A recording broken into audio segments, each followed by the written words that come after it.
হ্যাঁ, কি অবস্থা দোস্ত? এই তো গ্রামের বাড়ি আসলাম। হ্যাঁ, ঠিক আছে। কি অবস্থা দাঁড়াও তো। দোস্ত? মামুন নাকি?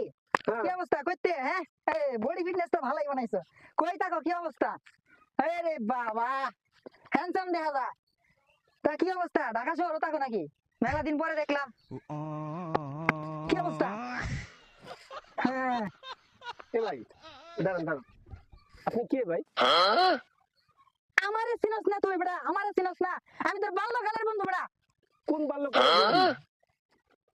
আমারে চিনস না? দুজনে এক লগে বড় হইছি আমরা, ল্যাংটা কাল থেকে আমরা এক লগে বড় হইছি। বাল্যকালের বন্ধু বেটা আমরা।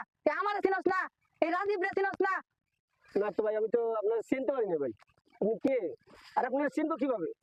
আপনি দেখছেন আপনার যেটা কি আর আমার যেটা কি? হ্যাঁ, যেটা আপনি দেখছেন, আপনি আমাকে কিভাবে আমার বাল্যকালের বন্ধু হন? হ্যাঁ? আরে দোস্ত, প্রাণ করিস না, মজা করিস না দোস্ত। দোস্ত বডি ফিটনেস তো সেই বানাইছো। কই থাকস বেটা? ভাই, আমি আপনার চিনতে পারিনি। আপনার গেটআপ দেখেন, আমার গেটআপ দেখেন না। আপনি কিভাবে আমার বাল্যকালের বন্ধু হন? না যান, সরেন মিয়া। এটা কি মামুনি না অন্য কেউ? বুঝলাম না ভাই, চিনলো না আমারে। ফালতু লোক। বেটা, চিনছি তো তোরে, কিন্তু রে, তুই যে খাবার গুলা দিচ্ছে এই এর কারণে তোর অপমানটা করে দিলাম। বিষয়টা কি তা বুঝলাম না। আমার বন্ধু আমারে চিনছে না, এটা তো অবশ্যই কোনো কাহিনী আছে। কাহিনীটা আমার জানা লাগবে।